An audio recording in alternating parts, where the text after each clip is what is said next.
हमनी के संस्कृति, हमनी के संस्कार सदा रहे हमनी के साथ। भारत के महान ग्रंथ और काव्य सब के संपूर्ण संकलन सब्सक्राइब करें तिलक। अर्जुन, ये रिश्ता, ये नाता सब एह जन्म के हा। एह जन्म से पहले या एह जन्म के बाद ये रिश्ता के कोनो अस्तित्व ना रहेला। ये काका, मामा, भाई, बेटा, पितामह पिछला जन्म में कहवा रहन, तुहार का लागत रहन, और अगला जन्म में ये का हुई हैं, कहवा हुई हैं, एकर उत्तर बा तोहरा पास? ना केशव,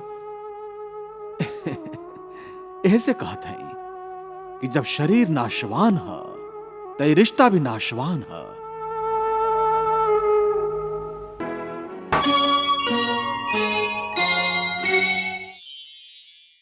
हे केशव, ई जे तू वैराग्य के बात करा तारा, ई त तबे आ सकेला जब प्राणी के आपके यह बात के विश्वास हो जाए कि ये सगरे जगत असल में झूठ है, नश्वर है।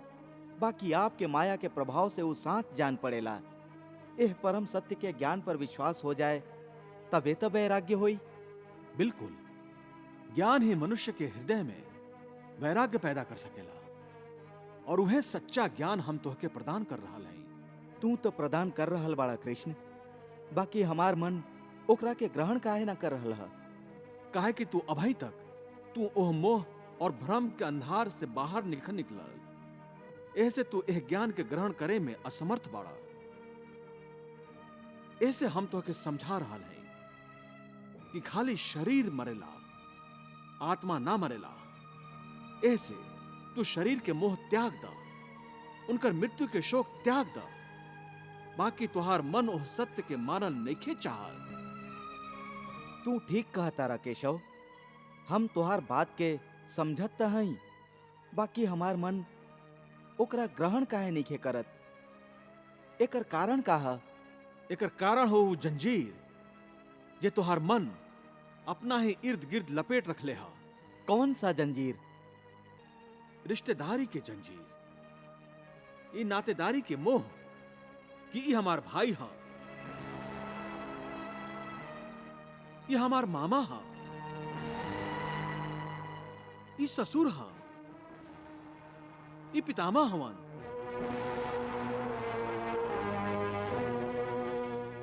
तू ठीक कहा तारा कि रिश्ता नाता के जंजीर हमके चारों ओरी से जकड़ के रख ले हा। बाकी हम ये जंजीर के कैसे तोड़ दी? हम मान लेली कि ई सगरे शरीर नाशवान है, बाकी इनका संगे जे हमार रिश्ता है ऊ त नाशवान नइखे, ऊ त सच्चा है। भीष्म हमार पितामह हई, अभिमन्यु हमार बेटा है,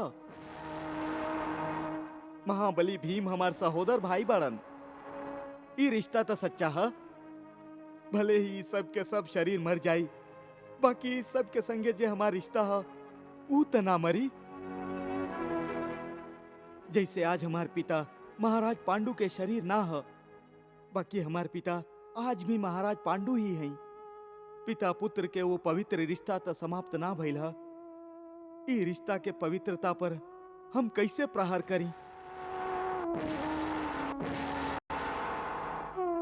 शरीर के भुला जाई, बाकी अपन दादा के रिश्ता पर तीर कैसे चलाई? अपन भाई के नाता पर तलवार कैसे उठाई? अर्जुन, ये रिश्ता, ये नाता सब एह जन्म के हा। एह जन्म से पहले या एह जन्म के बाद ये रिश्ता के कोनो अस्तित्व ना रहेला। ये काका, मामा, भाई, बेटा, पितामह पिछला जन्म में कहवा रहन, तुहार का लागत रहन,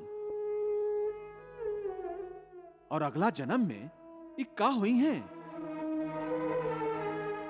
कहवा हुई हैं, एकर उत्तर बा तोहरा पास? ना केशव, ऐसे कहत है कि जब शरीर नाशवान है तय रिश्ता भी नाशवान है।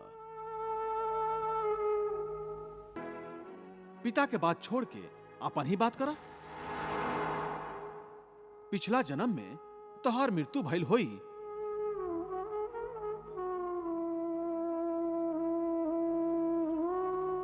ओ समय तोहार सब संबंधी रिश्तेदार रोवत हुई हैं।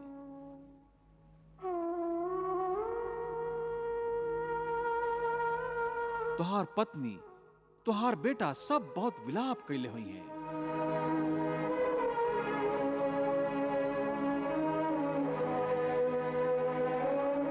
बाकी आज एह जन्म में तोहके याद भी नहीं कि के तोहरा मृत्यु पर विलाप कैले हुई।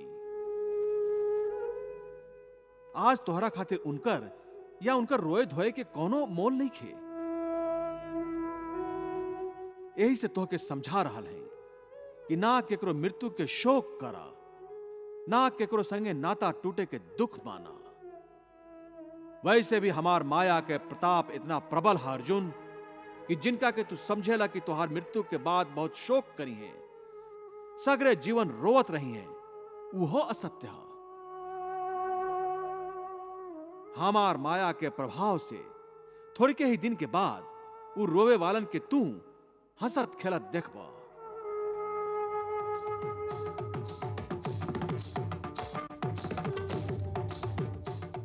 मित्र 4 दिन रोवेलन, भाई 10 दिन रोवेला, पत्नी थोड़ा ज्यादा रोएली, माई सबसे ज्यादा समय तक रोएली।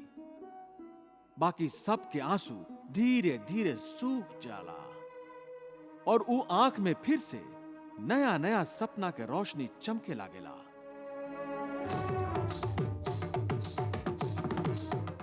हे अर्जुन, का तू बता सकेला कि पिछला जन्म में तुहार कौन कौन सा रिश्तेदार तोहरा खातिर कितना विलाप कैले रहन? ना केशव, ये हम कैसे बता सकत हई? हमरा तो ई तक याद नहीं खे कि वो के रहन। बस जेह तरह तू अपन पिछला जन्म के भुला गिल बाड़ा, वही तरह तू अपन एह जन्म के भी भुला जेबा। एह जन्म के रिश्ता के अर्थ तोहरा आए वाला जन्म में कुछ भी ना रह जाई। आज अभिमन्यु के तू अपन बेटा समझेला, हो सकेला पिछला जन्म में तुहार पिता रहा होके, या आवे वाला जन्म में तुहार महाशत्रु बन जाए। आज तू जिनका के अपन रिश्तेदार समझताड़ा, जिनका के आदरणीय समझताड़ा, और यही कारण उनकर हत्या करे में संकोच कर रहल बाड़ा, हो सकेला उन्हीं में से केहू तुहार कोनो पिछला जन्म में तुहार हत्या कैले होकस।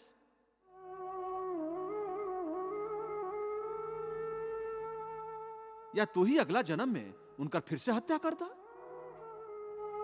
हे अर्जुन, ये रिश्ता शरीर के जन्म के संगे पैदा होखेला और शरीर के मृत्यु के संगे ही मर जाला।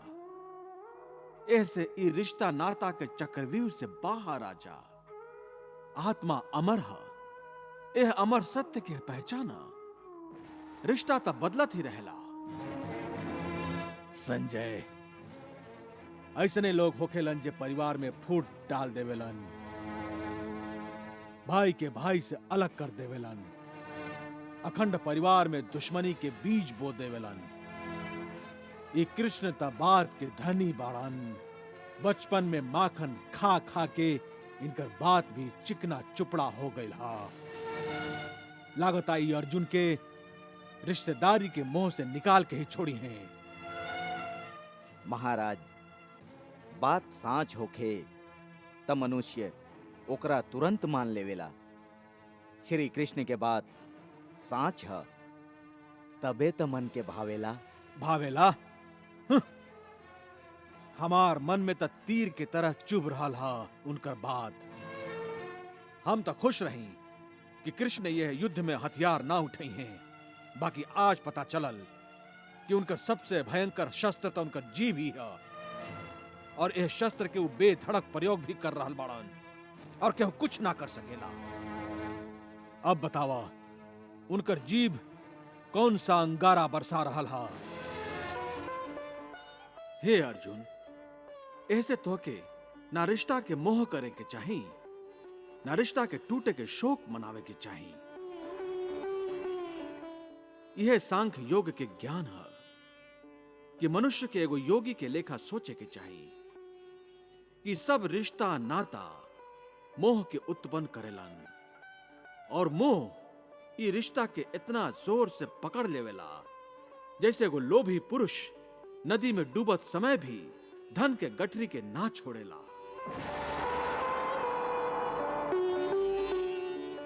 और आखिर में वह गठरी के बोझ से खुद भी डूब जाला।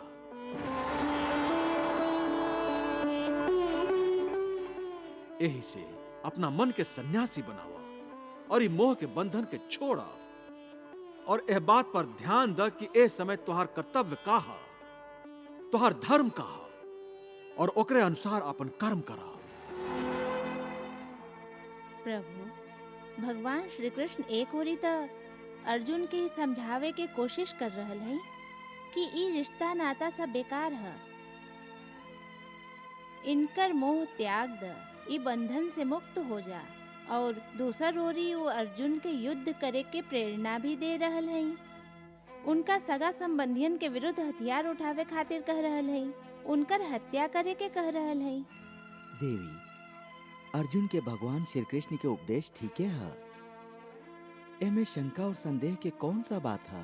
प्रभु, युद्ध कईल और अपन शत्रु लोग के हत्या कईल योद्धा लोग के काम है, सन्यासी के ना। बाकी भगवान श्री कृष्ण अर्जुन के संसार के मोह त्यागे खातिर भी कह रहल हैं और युद्ध करे खातिर भी कह रहल हैं। तब भला एक ही समय में एगो मनुष्य योद्धा भी बने और सन्यासी भी बन जाए, ये कैसे संभव है? ये तो परस्पर विरोधी विचार है। ना देवी, भगवान श्री कृष्ण अर्जुन के सन्यासी बने को उपदेश ना दिली, बल्कि मन से सन्यासी बने के कह रहल हैं। सन्यासी बने के उपदेश ना दिली तब फिर मोह त्यागे के मांग के का अर्थ है? देवी, भगवान श्री कृष्ण एह संसार के त्यागे के पक्ष में नहीं खी, वहाँ के तो खाली ही चाहिए कि मनुष्य एह संसार में रह के आपन कर्म के फल के रूप में मिले वाला सगरे भोग के भोग करे, बाकी आसक्ति रहित होके। मनुष्य के मुक्ति खातिर सन्यासी बने के जरूरत नहीं खे, खाली मन से सन्यासी बन के आपन सुख दुख के भोगत भी आपन धर्म के ना भुलाए, मोह माया के चक्कर में पड़ले बिना आपन धर्म के निभावे। सन्यासी ना, सन्यासी की तरह कर्म करे। वो निर्लिप्त जो कर्म का योगाचरण करे इन इंद्रियों द्वारा।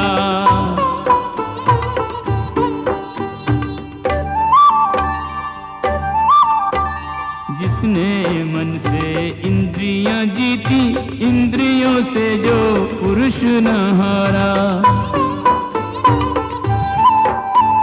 साथ रहे पंचेंद्रियों के, साथ रहे पंचेंद्रियों के, फिर भी पंचेंद्रियों से रहे न्यारा।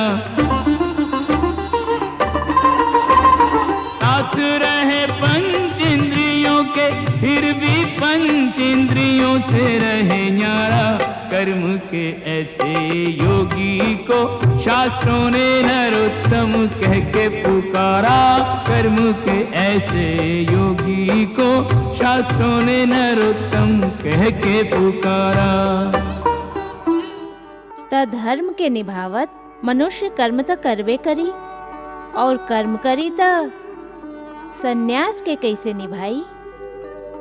देवी, यदि आप समझत हैं कि सन्यासी होखला के बाद कर्म छूट जाला, तो आप भगवान श्री कृष्ण के उपदेश के समझ ली ही ना।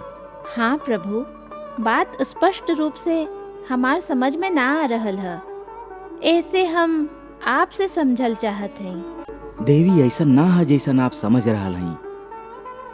संसार में जिए खातिर हर प्राणी के कुछ न कुछ कर्म तो करे के ही पड़ेला, जे ओकरा खातिर अनिवार्य है, जरूरी है। जैसे पेट के भूख मिटावल हर जीव खातिर बहुत जरूरी है। यहाँ तक कि अपन पेट के आग बुझावे खातिर सन्यासी भी भिक्षा मांग के गुजारा करेला। भिक्षाम देहि, भिक्षाम देहि। मतलब ही कि केहू भी कर्म से मुक्त ना हो सकेला। बाकी यदि भगवान श्री कृष्ण के शिक्षा के समझ लेवे तो मनुष्य कर्म करत करत भी कर्म से मुक्त हो सकेला। प्रभु, कर्म करत कर्म से केहू कैसे मुक्त हो सकेला? जैसे स्वयं भगवान श्री कृष्ण। हाँ देवी, मनुष्य अवतार में भगवान श्री कृष्ण के जीवन और आचरण सगरे मानव जाति खातिर संसार में रह के सन्यासी होखे के एगो उत्तम उदाहरण है।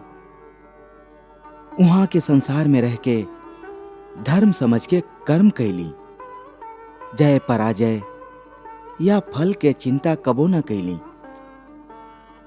ऐसे जब जरूरी भइल तो युद्ध भी कैली।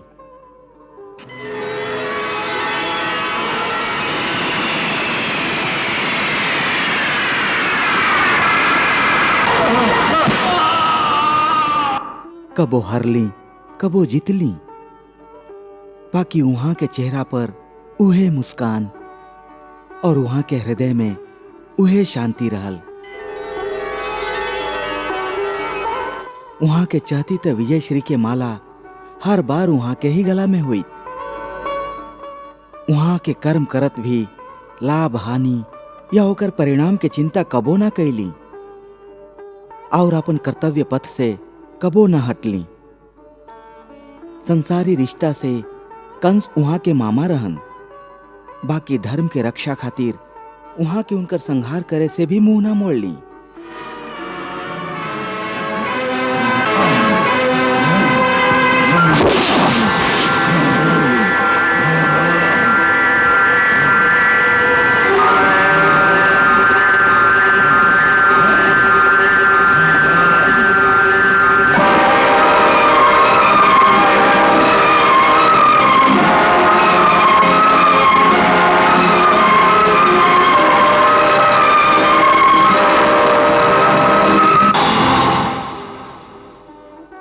ऐसे देवी, भगवान श्री कृष्ण अर्जुन के एह खातिर उपदेश दे रहा हैं कि तुहार धर्म युद्ध कैल है। बाकी यदि तू यह भावना के नदी में बहत रहला और मन के अपन वश में ना कर सकला तो तू अपन धर्म के पालन ना कर सकबा। ऐसे मन के सन्यासी बनावा और अपन क्षत्रिय धर्म के पालन करा।